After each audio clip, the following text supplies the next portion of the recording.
What's up, everyone? Welcome to another episode of the Football Physios, where we cover everything in the world of soccer, fitness, and rehab. If you're new here, my name is Andy. I'm a physio from the US, and I cover everything soccer injuries and soccer rehab. Today, we are talking about Christopher Nkunku, who went down with a mysterious knee injury during Chelsea's preseason. Now, Nkunku has had a rough year and a half with his injuries thus far. He ended up missing France's World Cup with a LCL injury that left him out on the sidelines for several months. Came back in and had a brilliant second half of the season with RB Leipzig, and now seemingly out again, this time requiring surgery. Now, the only thing that's been said by Chelsea is that he'll be out an extended amount of time, with various news outlets reporting a time frame of 3 to 4 months on the sideline. Now, when you combine the fact that he'll be out for 3 to 4 months likely, and the fact that he had surgery, there's honestly just a few injuries he could have definitely had that would leave him out for that period of time. And it's pretty unlikely that Nkunku suffered a ligament injury, because if a ligament in the knee were to rupture and it were to require surgery,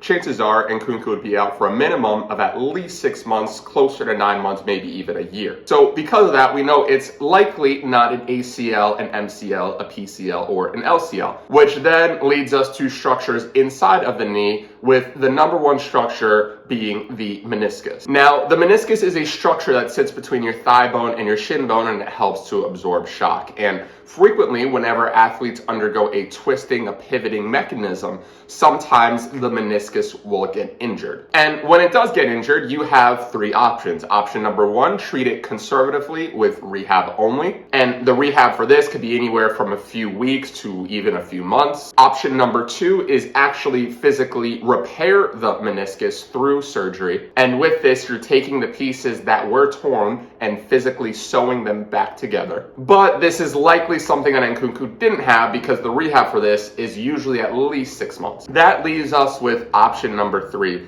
a meniscectomy, which is also known as a meniscus removal. This is when the medical team will look at a piece of the meniscus that is torn and physically aim to remove that piece, thereby removing the pain and the discomfort that comes with that torn meniscus. And the time frame for that pretty much exactly lines up with a lot of what the major media reports are reporting of the 3 to 4 months, because the recovery for that is usually about 2 to 4 months, depending on the severity of the tear and the location of the tear. So do we know exactly what surgery Nkunku had for sure? No, we don't, but most likely it is a meniscus removal. And most likely he is aiming to be fit for the new year. But I hope you guys enjoyed this video. Let me know in the comments below, should Chelsea sign a new number 10 to fill in for Nkunku while he's out? Should maybe Joao Felix even come back to Chelsea? Let me know in the comments below. Peace and love. Thanks for watching. I'll see y'all next time.